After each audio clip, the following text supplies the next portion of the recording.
In 1989, 3 years into his job at Manchester United, Alex Ferguson was quoted as saying, "I don't understand why top players want agents. In transfer discussions, you are not going to offer top players a pittance, so why does he have to be involved with extra people?" End quote. It's a sentiment that many would echo more than 30 years on. The rise of super agents like George Mendes and Mino Raiola, the latter of which Ferguson rarely saw eye to eye with, has seen football agents become synonymous with greed, self-interest, and parasitic behaviour.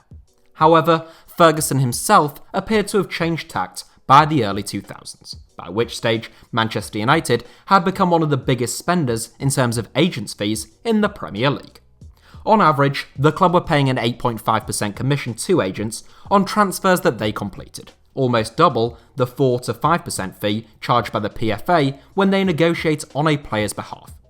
When the Red Devils signed American goalkeeper Tim Howard from the New York, New Jersey Metro Stars for £2.3 million in 2003, they paid an agent fee of £700,000, almost a third of the player's overall fee.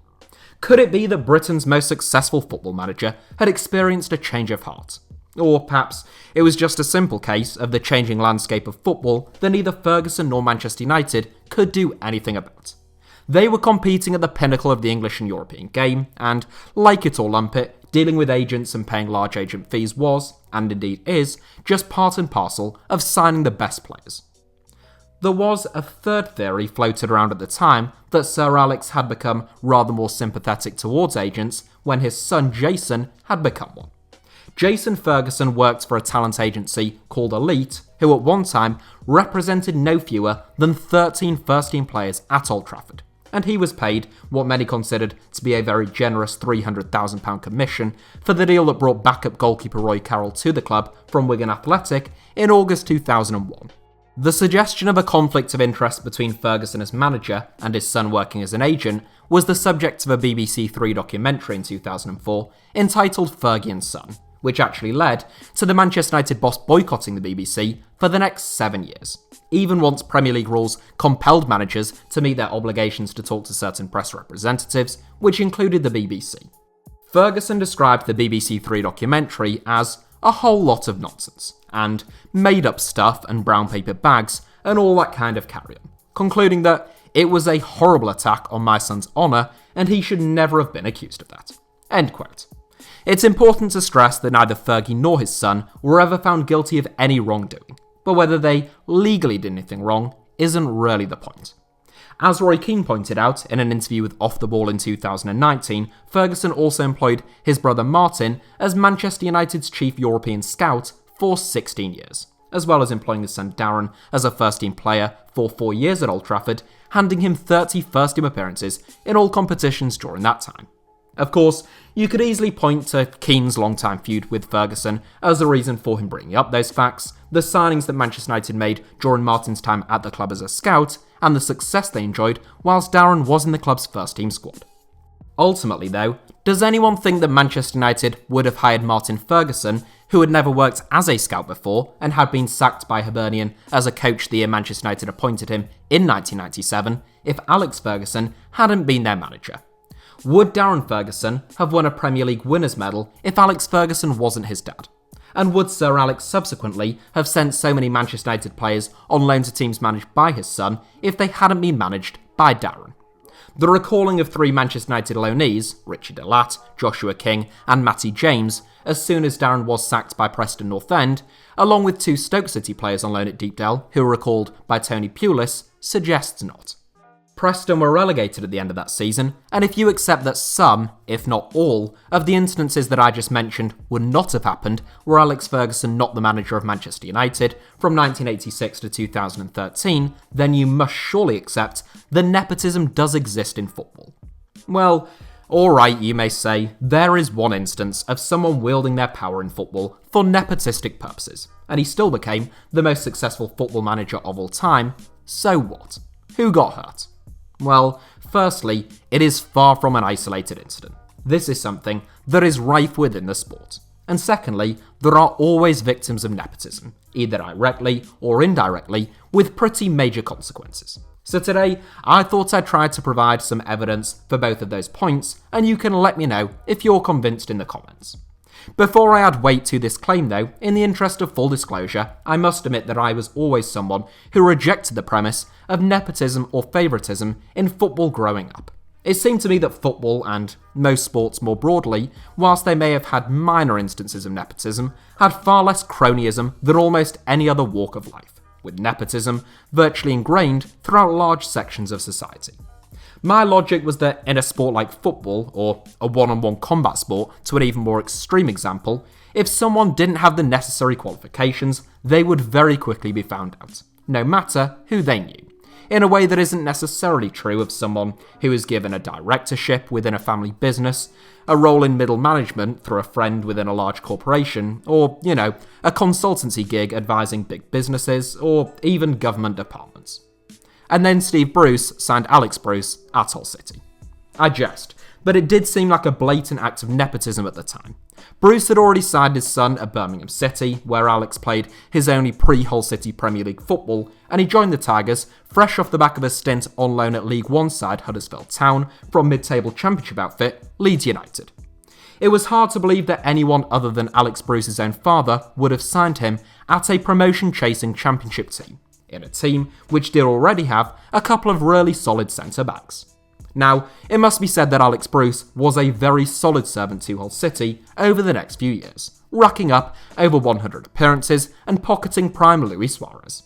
The fact that he kept Harry Maguire out of the team for so long seems a little suspect with hindsight, given their respective career trajectories since leaving the KCOM Stadium, but hey, that is just how football works sometimes, and Maguire is obviously a lot younger than Bruce. There are other instances where nepotism, or at least potential and perceived nepotism, has come up trumps for the parties involved. Many of you will have seen the clip of Harry Redknapp defending a young Frank Lampard from the criticisms of a West Ham fan who accused Redknapp of showing favouritism towards his nephew. Of course, Lampard went on to become a Premier League and Champions League winning Ballon d'Or runner-up and one of the best goal-scoring midfielders of a generation. A less extreme example is someone like Tom Ince, who played under his dad Paul at Notts County and Blackpool, and was by far Blackpool's best player during his father's time at the club. And though he turned it down, he was likely only offered a deal at Inter Milan due to his father's fine form for 2 seasons at the San Siro shortly after Tom was born. Or how about Ferdinand Daučić, Laszlo Kubala's father-in-law? Kubala refused to join either Real Madrid or Barcelona unless they appointed Daučić as their first-team boss. Real refused, whilst Barca obliged, and it turned out to be a masterstroke by the Catalan giants, as Daučić guided Barcelona to 7 trophies in just 4 seasons, and Kubala proved to be such a hit in Catalonia that the Camp Nou had to be built to accommodate the large number of supporters who would flock to see him every weekend. So, sometimes, nepotism can pay dividends, but for every success story, there are at least 5 or 6 seriously dubious instances, ranging from the thoroughly mediocre to the utterly disastrous. Who can remember when Roberto Mancini signed Andrea Mancini at Manchester City? No one? Yeah, well, that's probably because he didn't play a single game at the Etihad, he could barely get a game on loan at Oldham Athletic, and he had retired by the age of 24 following a stint in the North American Soccer League. Or, at least, he hasn't had a club since, and that was 4 years ago now. Or how about Anthony Pulis? Remember him? Oh, come on, you must do. He spent 4 years at Stoke City, playing under his dad Tony. He registered a grand total of 6 appearances. He retired in 2014, again following a stint in the US, but outside of the MLS, having registered a career total of 109 appearances, an average of just 9 a season across the course of his entire career. Alright, very funny Alfie, but what about Enzo Fernandez, the son of Zinedine Zidane, who followed in his father's footsteps at Real Madrid by winning the La Liga title, the Champions League, and the FIFA World Player of the Year award, all under Zizou's stewardship. Oh no. Hang on. I'll just take another look at my notes. Yeah, no, it looks like Enzo only actually ever played once for Real Madrid's first team. He then couldn't get a game at Alaves. He was relegated in 2017-18 from the Swiss Super League, and then he was relegated from the Spanish Segunda Division the following season. Now he is apparently on trial with MLS New Boys Inter Miami, owned by Zinedine Zidane's old friend and teammate David Beckham, of course. In fact, it was a tweet by Paul Watson comparing Enzo's CV to the team that he's currently on trial with that convinced me to research this topic more closely and to make this video. This trend doesn't start and finish with players. Have you heard of Davide Ancelotti? I'm sure most Everton and Bayern Munich fans have, and there are no prizes for guessing which giant of the world game Davide is related to. Davide has been employed by Paris Saint-Germain, Real Madrid, Bayern Munich, Napoli, and Everton. Curiously, all whilst his father was managing each of those 5 teams.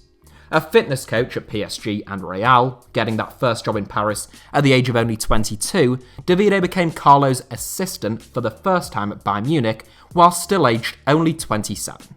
He has since served as Carlo's assistant at both Napoli and Everton, reportedly earning £15,000 a week to work alongside Duncan Ferguson on a 4.5-year deal at Goodison Park, said to be worth more than £3.5 million.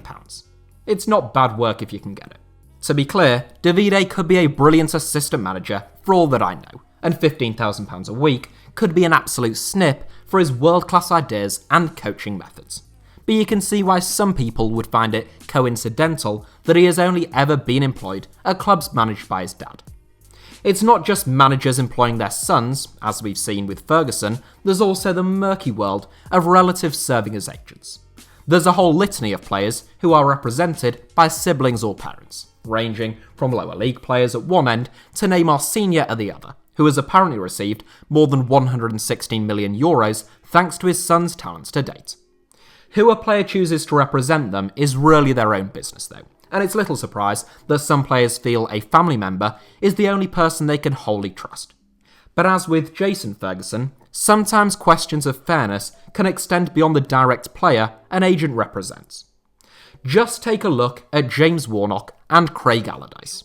I trust that you can work out which footballing offspring they are a product of, namely the current Middlesbrough and West Bromwich Albion bosses. Allardyce played for 11 different teams before retiring from football, aged 25, and becoming a football agent.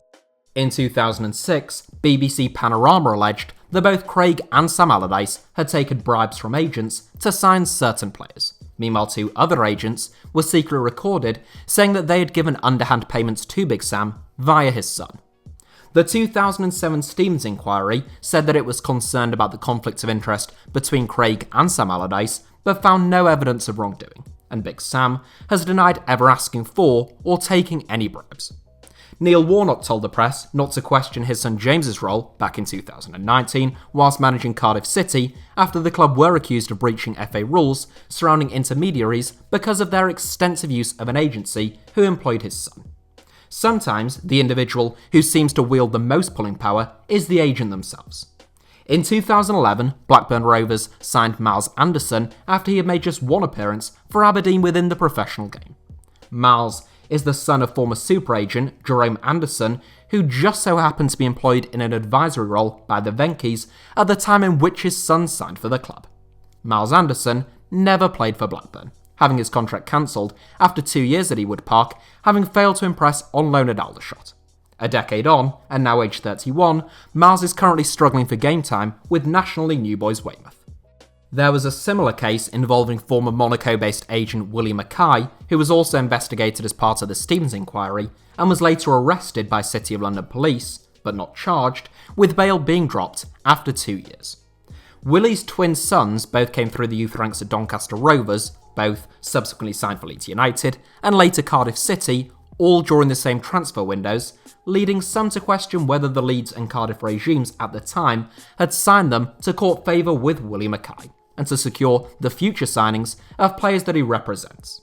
Between them, the 2 twin brothers played a combined total of 1 game for Cardiff and Leeds. Funnily enough, both now play for Airdrieonians in Scotland's 3rd tier, whose chairman is none other than Martin Ferguson, Manchester United's former chief scout and Sir Alex's brother. The further you look, the more opaque a lot of these instances can seem. What's more, I'm just talking about direct relatives. Imagine the scale of this phenomenon if we were to look at family friends, former teammates, and friends of friends in more detail. Just look at the way in which Tim Sherwood landed a couple of very comfy managerial and punditry gigs, despite having no discernible talent in either field. Or how about Adi Bothroyd, who many suspect landed his job as England under-21 boss due to his friendship with Dan Ashworth, despite his previous style of play being in complete contrast with the way in which English football is moving and how the FA supposedly want the England team to play. this stuff runs deep, and all the way to the top. An independent commission into FIFA in 2013 found that, quote, "The lack of transparent structures and culture of nepotism affect the organisation's reputation and undermine its ability to show the way to ethical governance of the sport." End quote. I mean, heck, it's hardly FIFA's worst crime, but it shows how nepotism runs through football from the top down. We all remember the manager's son getting preferential treatment in our school or junior teams, but how many people realise this extends throughout top-flight clubs across the world, from title-winning teams to the sport's governing body? I have barely even touched upon the broader jobs for the boys culture, which penetrates virtually every facet of British society, football doubtlessly included. It extends beyond just getting opportunities though. Look at the different coverage someone like Frank Lampard receives from family members, friends, or former teammates who crucify a foreign manager or someone that they don't know for relatively minor indiscretions by comparison. What you are witnessing is layer upon layer of nepotism, so deeply rooted that even those involved probably aren't aware of what they're actually doing. Again, just to be absolutely clear, I'm not accusing anyone of any wrongdoing. If I were involved in football, I've no doubt I would look to people who I thought that I could trust, or that I had some prior relationship with, or that I would be keen to help out someone who had helped me previously at some stage, who I therefore felt that I owed one, or vice versa, and that they owed me. Whilst I think it's very likely that in some instances we are dealing with very blatant nepotism, bordering on, or even crossing into, the territory of criminality, or at least a dark and dingy moral vacuum. But in the vast majority of cases, we're dealing with human beings just being human beings. I could step beyond players, managers, and agents to the even more nepotistic world of owners, chief executives, and directors.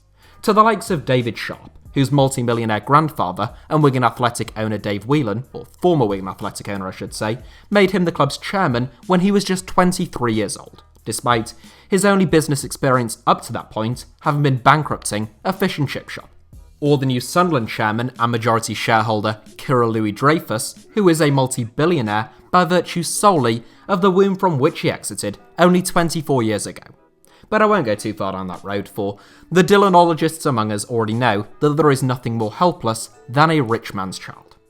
Hopefully by now I have made a pretty concrete case for the existence of nepotism in football, if that was ever in any doubt, and the extent of it even if it wasn't. But I will end with the question of why is this even a problem? For every man, woman, child, or man-child that gets a job based upon anything other than their character or talent, that likely means that someone with more talent and or better character for the role would have missed out. It is a question of opportunities. Whenever the question surrounding the lack of black and ethnic minority managers and coaches within the English game surfaces, given the number of black players in English football in particular, we're told that it's because black managers aren't good enough. It's simple, we are told. If you're good enough, you'll get given the top jobs. I used to buy that myself. Football clubs at the highest level are motivated primarily by money and prestige, and they will employ anyone of any race, religion, or gender to achieve those goals. Or so I thought. But now that we have established so clearly that talent and character are not the primary criteria upon which recruitment decisions are made in so many instances, and that human preferences and biases always play a part, that argument doesn't really wash anymore. As I said, ultimately, it comes down to opportunities. And personally, I have no doubt that there are some extremely talented people, particularly in coaching positions, who never get that foot in the door to prove themselves. I don't think that there is a cure for nepotism or some kind of silver bullet to solve this problem, and by comparison to other sectors of society, I still think sport is about as close as we are ever likely to get to a meritocracy. If we look at the revolving door between boardrooms, press conferences, and government, it is pretty clear that football's nepotism is child's play compared to the big leagues. The current UK Prime Minister is the 20th Prime Minister to have gone to Eton College, a school which costs just shy of £50,000 a year to attend. That's double the number of Prime Ministers of the United Kingdom who attended all non-fee paying schools combined. This is nepotism on steroids, that laughs in the face of the idea of talent, hard work, or qualifications. And I make that not as a political point, but as one concerning why football is still, relatively speaking, not quite as ludicrously inequitable. However, that is not to say that it isn't a problem. and whilst you cannot ever eradicate nepotism, I think you can reduce it. There are checks and balances that can be put in place, and people ought to feel a slight sense of shame when their talentless son signs professional forms whilst much more gifted academy graduates are tossed onto the scrap heap. Agents ought not have such extreme pull that they can convince clubs to sign their own family members. Clubs should have the bravery, when signing a player, to say, "No, I'm sorry, but your brother can't even do 5 keepy-uppies, so as much as we want to sign you, if you want us to sign him, it'll be as a boot cleaner on £350 a week." That is it for today's video, a sort of semi-documentary, semi-rant I suppose. And as is typical with these videos, I could have gone on for another half hour, but I have to stop somewhere. As I said earlier on, I'd love to hear all of your thoughts down below in the comments. Have you always thought that nepotism is a problem in football? Did you, like me, used to think that it wasn't a problem for the sport, but after this video, you've changed your mind? And most importantly, what could actually be done to curb it? Perhaps I still haven't convinced you, and you still think that Roberto Mancini felt that his son Andrea could actually challenge Sergio Aguero for a starting berth at the Etihad. Hey, at the end of the day, each to their own.